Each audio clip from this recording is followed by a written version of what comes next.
Sim, não, desperdício. Porque aqui a gente estava na Petrobras, que é um... Imagina se faziam isso lá e todo mundo dizia assim na época: a governança da Petrobras é a melhor que tem no país, das empresas estatais. Então você imagina o que acontecia nas outras. Exato. Né? No fundo, o que você tinha ali? Acho que a gente leu muito em livro e sempre ouviu falar que era a captura da empresa estatal, como se ela estivesse sendo saqueada por pirata, só que era tudo feito ali na burocracia, na papelada. Então você nomeia um diretor da Petrobras, um diretor da área de abastecimento, certo, que era responsável pela construção dessas grandes refinarias, e ele tinha a função o quê? De arrecadar propina, suborno, das empreiteiras. E ele arrecadava, ele foi colocado lá para arrecadar para os partidos.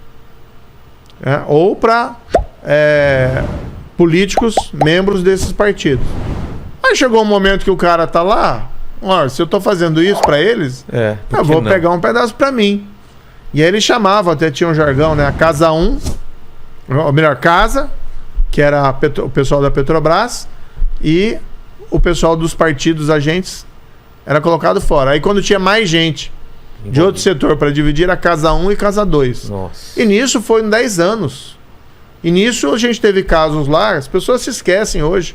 O jovem, principalmente, que está chegando agora com 16 anos e vai tirar lá seu título de eleitor, às vezes não era muito novo na época.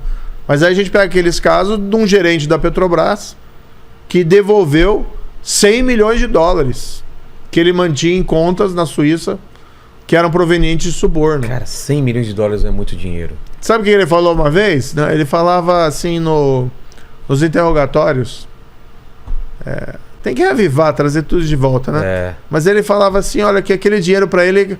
Chegou um momento que ele entendia que era quase uma maldição. Que era tanto dinheiro... Ele não conseguia que ele não sabia o que fazer. Porque tem que lavar, né? Claro. Como você vai lavar 100 milhões? Como você vai lavar? Lembra aquele seriado... Breaking Bad? Breaking Bad, E né? agora um outro, o Ozark, né? Também. Lavar dinheiro, né? Lavar dinheiro, né? E aí, que nem nesse Breaking Bad, chega uma hora lá que é o Walter White, né? Lavar rápido. Químico. Ele não consegue dar conta. Né? Era como o Escobar no tráfico, que tinha que enterrar dinheiro. Enterrava dinheiro espécie. Cara, é mesmo, na série lá, né? E uma parte estragava, né? Não tinha o que fazer. Mas no Breaking Bad eles usam um lava rápido também, você lembra? Usam, né? É moda. Olha só. Vai ver que eles se inspiraram na gente. Não, veio antes, né? Brincando. Veio antes, né? Tô Agora, brincando. eu não lembro na linha temporal como... A Lava Rápido começa... Lava Jato. Lava Rápido. A Lava Jato começa quando? Vai fazer... 2014, vai fazer 8 anos que começou. O dia em que as primeiras prisões foram realizadas é 17 de março de 2014. Que são presos principalmente 4 doleiros, né, que lavavam dinheiro. Começou com os doleiros. Começou com os doleiros, né? Que é pro nosso público aí, o pessoal que troca real por dólar, né? Mas não é o cara que tá na esquina ali trocando a notinha. Compra o dólar, É conta no exterior, é transação normalmente milionária, offshores e tal. Aí eles foram presos e um deles o Alberto Youssef tinha essa conexão com o Paulo Roberto Costa, que era o diretor de abastecimento da Petrobras. E ali começa por aí. Você entra como nessa operação? Como que foi a sua entrada antes? Como que foi... eu acho que antes da gente entrar na Lava Jato, é bom explicar a sua carreira, né, de juiz, como que funciona, como você vai progredindo na carreira e como caiu isso no seu colo, como que foi? Olha, eu me formei em Direito, né, fiz a Universidade Estadual de Maringá, e no final, na segunda metade do curso, eu fazia um estágio no escritório de advocacia, que eu gostava bastante, ali que eu peguei o gosto realmente pelo direito, né, de um advogado em Maringá, o Irivaldo Souza. Cara muito bom, cara assim, acho que é um dos caras mais honestos que eu já conheci na minha vida, né? Aquele cara que a história da balinha aqui, né? De pegar a balinha. Bem, mas enfim. Mas eu pedi permissão pra pegar a balinha. Que ele tava todo aqui, posso pegar a balinha e tal. Falei, não, pega a balinha. Não, mas seria uma coisa que ele faria, né? Sei. Por exemplo. Mas enfim. Foi inspirador, então. Ele me ensinou muita coisa que eu aprendi, mas no final da faculdade eu resolvi, não, quero fazer concurso para juiz. Porque conversando ali com os meus sócios, a advocacia é legal, é bacana, a gente tem que valorizar a profissão do advogado. Minha esposa é advogada. Hoje eu sou, depois que saí da justiça, eu sou advogado. Certo. Né? Mas tem algo que, assim, o advogado defende o cliente. O cliente nem sempre tem razão. Né? Mas o papel do advogado é fazer o melhor para o seu cliente. Então havia algumas causas lá que nós ganhávamos, mas na advocacia, mas gerava um pouquinho aquele amargo, sabe? Sim. No sentido, olha, não é bem justiça. Não era nada assim dramático, né?